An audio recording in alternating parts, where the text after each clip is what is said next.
I see the player, you mean.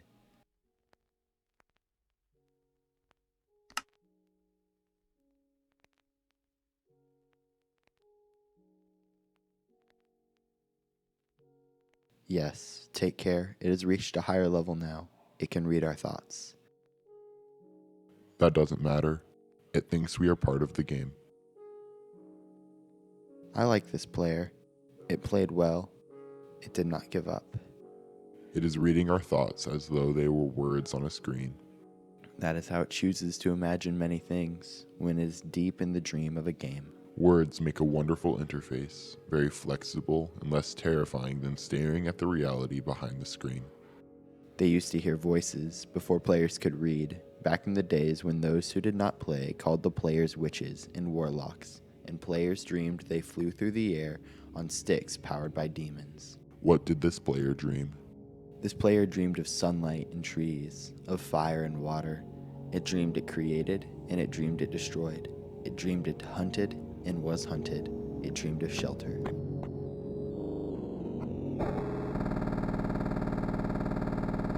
The original interface, 1,000,000 years old, and it still works. But what true structure did this player create in the reality behind the screen?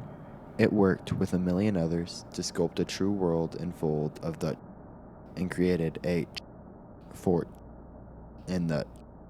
It cannot read that thought. No, it has not yet achieved the highest level that it must achieve in the long dream of life, not the short dream of a game.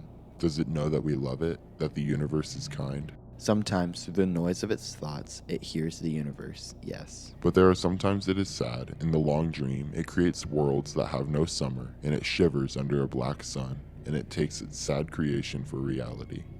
To cure it of sorrow would destroy it. The sorrow is part of its own private task. We cannot interfere. Sometimes, when they are deep in dreams, I want to tell them that they are building true worlds in reality. Sometimes, I want to tell them of their importance to the universe. Sometimes, when they have not made a true connection in a while, I want to help them speak the word they fear. It reads our thoughts. Sometimes, I do not care. Sometimes, I wish to tell them, this world you take for truth is merely, and I wish to tell them that they are, and that they see so little of reality in their long dream. And yet, they play the game. But it would be so easy to tell them. Too strong for this dream. To tell them how to live is to prevent them from living. I will not tell the player how to live. The player is growing restless. I will tell the player a story. But not the truth. No, a story that contains the truth safely in a cage of words, not the naked truth that can burn over any distance. Give it a body, again. Yes, player. Use its name. Player of games. Good. Take a breath again. Take another. Feel air in your lungs. Let your limbs return. Yes, move your fingers. Have a body again, under gravity, in air. Respawn in the long dream. There you are, your body touching the universe again at every point, as though you were separate things, as though we were separate things. Who are we? Once we were called the spirit of the mountain.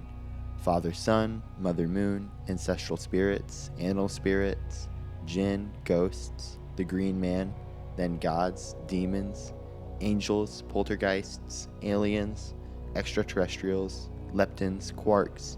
The words change. We do not change. We are the universe. We are everything you think isn't you. You are looking at us now, through your skin and your eyes.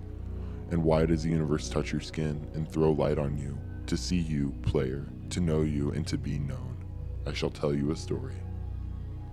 Once upon a time, there was a player. The player was you. Sometimes it thought itself human on the thin crust of a spinning globe of molten rock.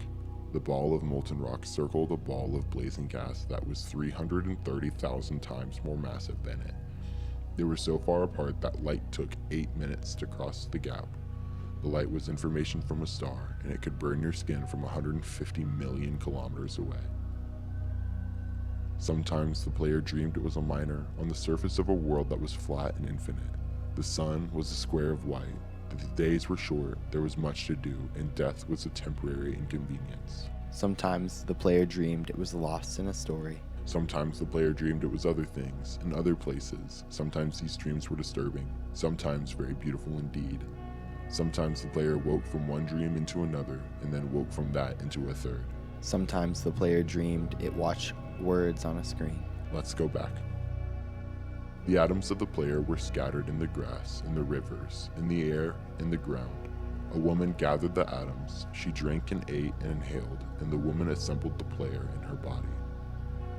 And the player awoke from the warm, dark world of its mother's body into the long dream. And the player was a new story, never told before, written in the letters of DNA, and the player was a new program, never run before, generated by a source code 1 billion years old. And the player was a new human, never alive before, made from nothing but milk and love. You are the player, the story, the program, the human, made from nothing but milk and love. Let's go further back. The 7 billion atoms of the player's body were created, long before this game, in the heart of a star. So the player too is information from a star, and the player moves through a story, which is a forest of information planted by a man called Julian, on a flat, infinite world created by a man called Marcus, that exists in a small private world created by a player who inhabits a universe created by. Shh.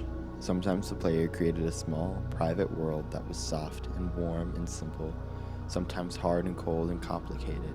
Sometimes it built a model of the universe in its head, flecks of energy moving through the vast empty spaces.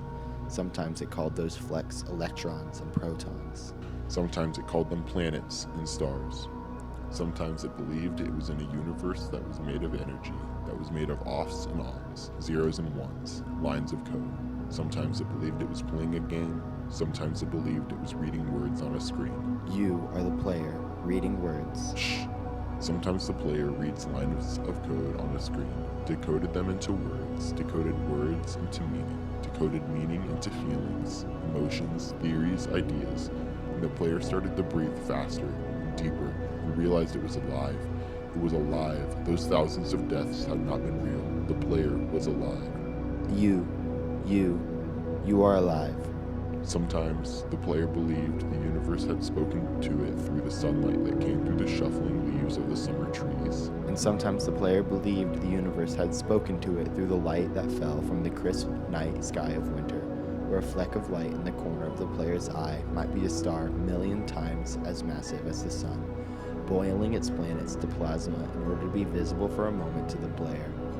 Walking home at the far side of the universe, suddenly smelling food, almost at a familiar door, about to dream again. And sometimes the player believed the universe had spoken to it through the zeros and ones, through the electricity of the world, through the scrolling words on a screen at the end of a dream. And the universe said, I love you. And the universe said you have played the game well. And the universe said, everything you need is within you. And the universe said you are stronger than you know. And the universe said, you are the daylight. And the universe said you are the night. And the universe said, the darkness you fight is within you. And the universe said the light you seek is within you. And the universe said, you are not alone. And the universe said you are not separate from every other thing. And the universe said, you are the universe tasting itself, talking to itself, reading its own code. And the universe said, I love you because you are love. And the game was over, and the player woke up from the dream. And the player began a new dream. And the player dreamed again, dreamed better. And the player was the universe, and the player was love. You are the player. Wake up.